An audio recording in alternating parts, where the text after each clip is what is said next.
Social activist doctor Akurathi Kodandaramayya ఆధ్వర్యంలో మొక్కలు పంపిణీ చేశారు. ఓ రిపోర్ట్. మంగళగిరి మిద్దె సెంటర్లో ఆదివారం పచ్చదనం పర్యావరణం కార్యక్రమాన్ని social activist doctor Akurathi Kodandaramayya ఆధ్వర్యంలో నిర్వహించారు. ఆకుకూరల మొక్కలు, పూల మొక్కలు, ఔషధ మొక్కలు తదితర వాటిని పంపిణీ చేశారు. ఈ సందర్భంగా డాక్టర్ ఆకురాతి మాట్లాడారు. ఈరోజు 28 జూన్ 2026 ఆదివారం నాడు మంగళగిరి మిద్దె సెంటర్లో పచ్చదనము పర్యావరణ పరిరక్షణ బృందం వారు నా నేతృత్వం అంటే ఆకురాతి కోదండరామయ్య నేతృత్వంలో మొక్కల పంపిణీ చేపట్టారు. ఇక్కడ మామిడి, బొప్పాయి, నిమ్మ, కొన్ని రకాల పూల మొక్కలు, ఔషధ మొక్కలైన తులసి, మరి తమలపాకులు అటువంటివి కూడా ఇస్తున్నాము. ఇప్పుడు మనము మొక్కలు పెంచవలసిన ఆవశ్యకత గురించి చాలా మాట చెప్పుకున్నాము. ఇక్కడ ఒక విషయం గమనించాలి. మనం వృక్షాలు పెంచడం చాలా అవసరం. కేవలం వృక్షాలే కాకుండా చిన్న చిన్న పొదలు లాంటివి, మల్లె పూల చెట్లు, మల్లె కానీ మరి తులసి కానీ ఇటువంటి పొదలుగా ఉండేవి కూడా పెంచితే చాలా అవసరం. అవి పెంచాల్సిన అవసరం కూడా చాలా ఉంది. ఎందుకంటే ఒక చిన్న ఉదాహరణ చెబుతాను.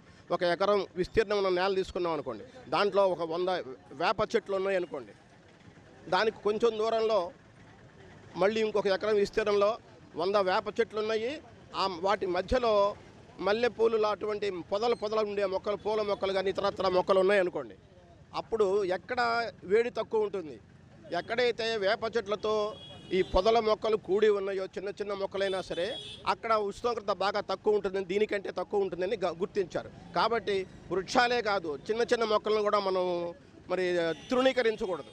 వాటిని కూడా మనము పెంచడం అవసరము. ఇప్పుడు ఎవరు చోటు లేని వాళ్ళు కనీసం కుండీలు పెట్టుకుని కుండీల్లో కూడా పూల మొక్కలు పెంచితే అది కూడా మనము భూతాపం తగ్గించడానికి ఎంతో దోహదం చేస్తుంది. కాబట్టి అందరూ కూడా ఈ తీసుకున్న మొక్కలు కూడా జాగ్రత్తగా ఉంచి ఎవరికి వాళ్ళు, ఇప్పుడు ఇంతకుముందు కూడా చెప్పాను, మన పిల్లల పుట్టినరోజు అప్పుడు, మన వివాహ వార్షికోత్సవం అప్పుడు, అటువంటప్పుడు మనం మొక్కలు ఒకటి నాటడం కానీ ఒకరికి ఇవ్వడం కానీ చేస్తే చాలా మంచిది.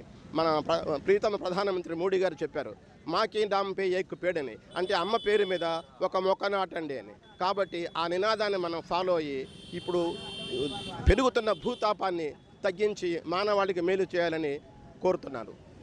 ఇక్కడ కేవలం మొక్కలే కాకుండా ఇప్పుడు ఆకుకూరలు ఆరోగ్యానికి ఎంతో మేలు చేస్తాయని చెప్పి ఆకుకూరల విత్తనాలు, తోటకూర, గోంగూర, బచ్చలి, పాలకూర, చుక్కకూర లాంటి ఆకుకూర విత్తనాలు కూడా ఇవ్వడం జరుగుతుంది. అవి కూడా ఆకుకూరలు కూడా మరి పెంచుకుని ఇళ్లలో, అంటే నేను ఇచ్చిన వాళ్ళే కాదు, ఎవరైనా సరే ఆకుకూరలు కూడా ఎక్కువగా తిని ఆరోగ్యాన్ని చక్కగా ఉంచుకోవాల్సిందిగా కోరుతున్నాను.